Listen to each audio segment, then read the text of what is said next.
حکیم الامت حضرت تھانوی رحمۃ اللہ علیہ نے آسانی کے لیے کتاب لکھی ہے جس کا نام ہے بہشتی زیور۔ بہشتی زیور ان کی نقل میں غیر مقلدین نے بھی لکھی ہے، ان کی نقل میں اہل بدعت نے بھی لکھی ہے، کتابیں ہر طبقے نے لکھی ہیں، لیکن بنیاد حکیم الامت حضرت تھانوی رحمۃ اللہ علیہ کی بہشتی زیور ہے۔ ایک بات یہاں سمجھیں، بہشتی زیور میں حضرت تھانوی نے مسائل لکھے ہیں لیکن مسائل کے دلائل نہیں لکھے۔ اب غیر مقلد عوام کو دھوکہ یہ دیتے ہیں کہ دیکھو یہ ہمارے مذہب کی کتاب ہے اور اس میں ہر مسئلے کے ساتھ دلیل ہے، اور یہ دیکھو حضرت تھانوی دیوبندیوں کی کتاب بہشتی زیور ہے اور پوری کتاب میں کسی مسئلے پر کوئی دلیل نہیں ہے۔ تو آپ کو کتاب کون سی چاہیے؟ جس کتاب میں مسائل کے ساتھ دلائل بھی ہوں یا جس کتاب میں مسائل و ساتھ دلائل نہ ہوں؟ تو لوگ کہیں گے جی وہ کتاب جس میں دلائل بھی ہو، تو کوئی جی قرآن حدیث کے دلائل والی کتاب لینی ہے تو ہماری ہے، اور اگر دوسری لینی ہے تو پھر دیوبند کی ہے۔ آپ دیکھیں پروپوگنڈا کتنا عجیب ہے، اگر دلائل والی کتاب لینی ہے تو ہماری، اور بغیر دلائل کی لینی ہے، تقلید کرنی ہے تو دیوبندیوں کی۔ مجھے ایک آدمی نے یہ بات کی تو میں نے اسے کہا ہم پوری بات کرتے ہیں، یہ ادھوری بات کرتے ہیں۔ ان کو چاہیے تھا بات کرتے لیکن پوری کرتے، وہ یہ کہ حکیم الامت حضرت تھانوی رحمۃ اللہ علیہ نے 3 کتابیں تحریر کروائی ہیں۔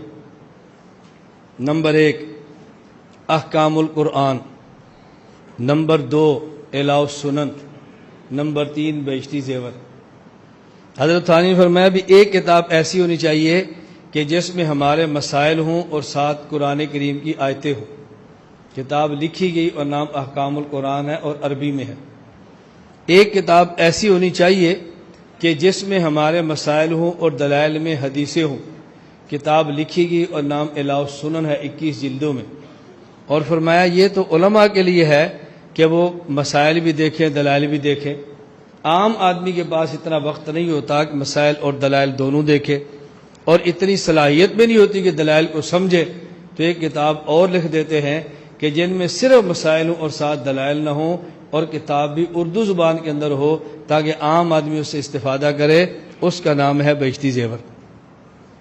تو میں نے کہا ان کو یہ بات کہنی چاہیے تھی کہ ہمارے پاس صرف ایک کتاب ہے اور مولانا تھانوی جو میں کتاب دی وہ ایک نہیں بلکہ وہ 3 ہیں۔ تو حضرت تھانوی کا پورا کام پیش نہیں کیا، ایک حصہ پیش کیا اور 2 حصے ہضم کر گئے، اور اس کا نام رکھا جی احقاق حق ہے۔ یہ قرآن کی خدمت ہو رہی ہے، حدیث کی خدمت ہو رہی ہے۔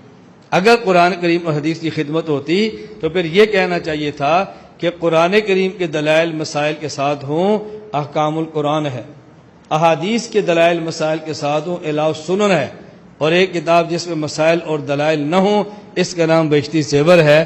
بتاؤ حضرت تھانوی رحمۃ اللہ امت پہ کتنا احسان فرمایا ہے۔ تو یہ قابل قدر کام تھا، لیکن پروپوگنڈا کر کے اس کو غلط انداز میں پیش کر دیا۔ میں پھر وہی بات کہتا ہوں کہ ہمارے بیانات سنے نہیں ہوتے، جس کا نتیجہ ہوتا ہے کہ بندہ پھسل جاتا ہے، لیکن جب دلائل اور بیانات سنتے رہیں پھر کبھی بھی آدمی دائیں بائیں نہیں جاتا۔ اب اس پر سوال کیا حکیم الامت حضرت تھانوی نے بہشتی زیور حصہ 2 صفحہ 5 پہ لکھا ہے کہ ہاتھ میں کوئی نجس چیز لگی تھی، اس کو کسی نے زبان سے 3 دفعہ چاٹ لیا تو بھی پاک ہو جائے گا۔ اب یہ کہتے ہیں دیکھو حضرت تھانوی رحمۃ اللہ علیہ بہشتی زیور میں لکھتے ہیں کہ نجاست کو چاٹنا جائز ہے، نجاست کو چاٹنا جائز ہے۔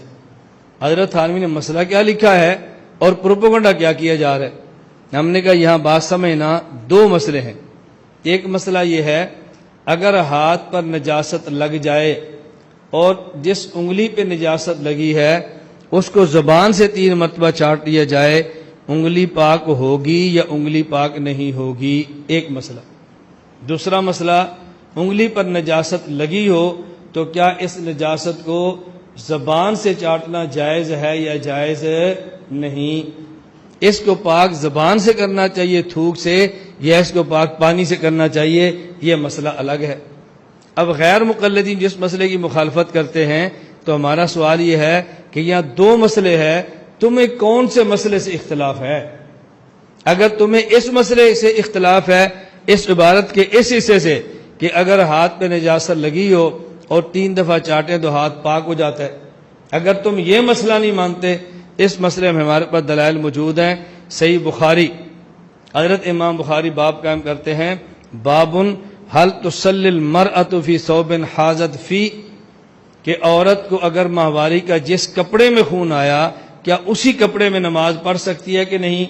اور دلیل پیش کی ہے، امی عائشہ رضی اللہ تعالیٰ نے فرماتی، ما کان لاحدانا الا ثوب واحد، ہمارے پاس ایک کپڑا ہوتا تھا، مدینہ منورہ میں صحابیات کے پاس ایک کپڑا ہوتا تھا، تحیض فیہ، اسی میں ان کا ماہواری کا خون آتا، فاذا اصابوا شیء من دم، جب ان کے کپڑے کو ماہواری کا خون لگ جاتا، قالت بریقھا فمسحته بظفرها، تو وہ اپنے تھوک سے اس کپڑے کو صاف کرتی اور خون سے کھرچ دیتی اور اسی کپڑے کے اندر نماز پڑھ لیتی۔ تو یہاں دیکھو مسئلہ کیا تھا، ایک ہے تھوک جو منہ کے اندر ہے یوں صاف کرنا، اور ایک ہے تھوکنا اور تھوک کر صاف کرنا۔ تھوک سے صاف تو کیا جا رہا ہے نا۔ نمبر 2 حوالہ دیکھیں، مصنف ابن ابی شیبہ، یہ حضرت امام بخاری ابو بکر ابن ابی شیبہ کے، امام بخاری کے استاذ ابو بکر ابن ابی شیبہ کی کتاب ہے، باب فی الرجل یرا فی ثوبہ الدم فیغسلہ، اگر کوئی بندہ اپنے کپڑے پر خون دیکھے اور اس خون کو دھو لے تو اس کا حکم کیا ہے؟ فرماتے ہیں سعید بن جبیر کہتے ہیں، ان کان بعض امہات المومنین لتقرص الدم من ثوبها بریقها، امہات المومنین رضی اللہ تعالی عنہن میں سے بعض وہ تھیں کہ جو خون کو اپنے منہ کے تھوک سے صاف کیا کرتی تھی اور کپڑے کو پاک فرما لیا کرتی تھی۔ نمبر 3 مصنف ابن ابی شیبہ کے اندر دوسرا والا، حضرت حسن بن علی رضی اللہ تعالیٰ عنہ رآفی قمیص ہی، انہوں نے اپنی قمیص کے اندر خون دیکھا، رآفی قمیص دمن فبزق فیہ ثم دلکہ، ان نے وہاں پر اپنے خون جو قمیص میں دیکھا پہلے تھوک دیا پھر اس کو رگڑ دیا۔ حسن بصری نے اپنی قمیص کے خون کو اپنے تھوک سے صاف کیا ہے۔ اسی طرح کے حوالے اور بھی موجود ہیں جو آپ کے پاس درج ہیں۔ ایک مسئلہ یہ ہے، اگر نجاست انگلی پہ لگی ہو اس کو پانی سے دھونا چاہیے، لیکن کوئی بندہ پانی سے دھونے کی بجائے 3 مرتبہ چاٹے، انگلی پاک ہوگی یا نہیں ہوگی؟ پاک ہونے پہ دلائل ہم نے دیے، آپ کہتے ہیں انگلی کے چاٹنے سے انگلی پاک نہیں ہوگی، تو پھر دلیل اس پہ تم پیش کر دو کہ پاک نہیں ہوگی۔ دوسرا مسئلہ یہ تھا، اگر انگلی چاٹی ہے، کیا اس انگلی جس پر نجاست لگی ہے اس نجاست کو چاٹنا یہ جائز ہے یا جائز نہیں ہے؟ یہ مسئلہ الگ ہے۔ حضرت تھانی فرماتے ہیں ہاتھ میں کوئی چیز نجس چیز لگی تھی، اس کو کسی نے زبان سے 3 دفعہ چاٹ لیا تو بھی پاک ہو جائے گا، مگر چاٹنا منع ہے، مگر چاٹنا منع ہے۔ اور ہمارے پاس دلیل موجود ہے کہ نجاست کو چاٹنا منع ہے۔ قرآن کریم میں ہے، یا ایھا الذین آمنوا انما الخمر والمیسر والانصاب والازلام رجس من عمل الشیطان فاجتنبوہ، نجاست سے بچنا چاہیے، نجاست کے قریب نہیں جانا چاہیے۔ تو جب نجاست سے بچنا ضروری ہے تو نجاست کو انگلی سے چاٹنا کیسے جائز ہوگا؟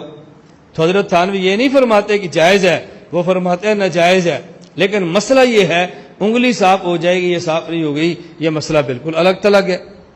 یہ مسئلہ پیش ضرورت کیوں ہوئی لکھنے کی؟ اس کی وجہ دیکھیں، ہمارے یہاں دیہاتوں میں کئی بار ایسا ہوتا ہے کہ عورت کے ہاتھ میں سوئی ہوتی ہے، سوئی میں دھاگا ہوتا ہے، کپڑے کو سی رہی ہوتی ہے اور سوئی انگلی پہ لگے نا خون نکلے، وہ اٹھ کے دوڑ پر دھونے کی بجائے فوراً اپنے خون کو چوستی ہے اور پھینک دیتی ہے۔ اب دیکھو اس نے چوسا، انگلی تو پاک ہو گئی، اب اس کے بعد اس کے منہ میں چونکہ خون تھا تو منہ ناپاک ہو گیا، وہ تھوک کے باہر پھینک دیتی ہے، پھر تھوک تیسری بار پھر پھینکتی ہے، دوسری بار تیسری بار پھر پھینکتی ہے۔ تو جو منہ کے اندر خون نجس تھا ایک بار پھینکا، پھر تھوک دوسری بار پھینکی، پھر تیسری بار پھینکی، تو منہ کے اندر تو نجاست کا نام و نشان ہی نہیں رہ گیا، اب منہ تو ناپاک نہیں ہوگا۔ یہ چونکہ ایسی صورتحال پیدا ہوتی ہے اس لیے حکیم الامت حضرت تھانوی نے مسئلہ لکھ دیا ہے تاکہ پیش آ جائے تو کیا کرنا چاہیے۔ اور میں سمجھانے کے لیے ایک مثال اور دیتا ہوں، دیکھو اب اگر کوئی بندہ آپ سے پوچھے کہ جی مسجد میں کوئی بچہ چلا گیا اور مسجد میں بچے نے پیشاب کر دیا اور پھر اس پیشاب کو دھو دیا گیا تو مسجد پاک ہو گئی، اب اس پر کوئی اعتراض کر دیکھو جی مولانا صاحب کہتے ہیں کہ بچوں کو مسجد میں لاؤ تاکہ وہ پیشاب کریں، بھائی ہم نے یہ کب کہا کہ بچے مسجد میں لاؤ تاکہ پیشاب کرے؟ ہم تو کہتے ہیں اگر کوئی بچہ آ گیا، اس نے پیشاب کر دیا اور مسجد کو دھو دیا، اب بتاؤ مسجد پاک ہوگی یا نہیں ہوگی؟ مسئلہ تو یہ ہے۔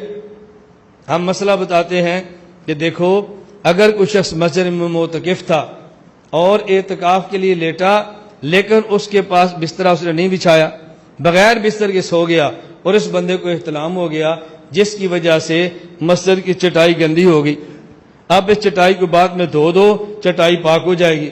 کوئی بندہ کہ مولانا صاحب کہتے ہیں مسجد میں جب اعتکاف بیٹھو نا تو بستر نہ لایا کرو، بغیر بستر کے سویا کرو۔ کیوں؟ اس لیے احتلام ہو جائے تو دھونے سے چٹائی پاک ہو جاتی ہے، بستر کی ضرورت نہیں ہے۔ بھئی ہم نے کب کہا بستر کی ضرورت نہیں ہے؟ ہم نے تو کہا اگر کسی نے یوں کر دیا تو پھر کیا ہوگا؟ کسی نے کر دیا تو پھر کیا ہوگا؟ یہ بات یاد رکھنا، یہ جو ہماری فقہ ہے، یہ فقہ قانون کی کتاب ہے۔ کیسی کتاب ہے؟ قانون کی کتاب ہے۔ قانون کی کتابوں میں شکیں لکھی جاتی ہیں، اگر یوں ہوا تو یہ سزا، یوں ہوا تو یہ سزا، یوں ہوا تو یہ جرمانہ۔ اس کا معنی یہ نہیں ہوتا کہ یہ کام کرنے ہیں۔ اب ہمارے ہاں ٹریفک کے اصول ہیں، بھئی آپ سگنل توڑو گے تو جرمانہ۔ اب اس کا معنی ہے کہ آپ نے سگنل ضرور توڑنا ہے؟ بھئی وہ تو قانون بتایا، اگر توڑا تو جرمانہ ہوگا، نہیں توڑا تو نہیں ہوگا۔ کوئی بندہ کہے جی بھئی تو نے سگنل کیوں توڑا ہے؟ اس لیے کہ ٹریفک قوانین میں لکھا ہوا ہے کہ جب توڑو گے تو جرمانہ ہوگا۔ دیکھو میں نے توڑا، میں جرمانہ دے دیتا ہوں۔ میں نے تو اسے لکھا کہ قانون کی کتاب میں تھا۔ بھئی قانون کی کتاب میں قانون بنائے جاتے ہیں اور مسئلے لکھ دیے جاتے ہیں، اگر ایسا ہو گیا تو یوں کرنا، اگر ایسا ہو گیا تو یوں کرنا۔ اس کا معنی ترغیب نہیں دی جاتی کہ تم نے یوں ضرور کرنا ہے۔ بس ان کو دھوکہ یہاں سے پیدا ہوا کہ چاہے تھانی فرماتے کہ نہیں تم نے ضرور چاٹنا ہے۔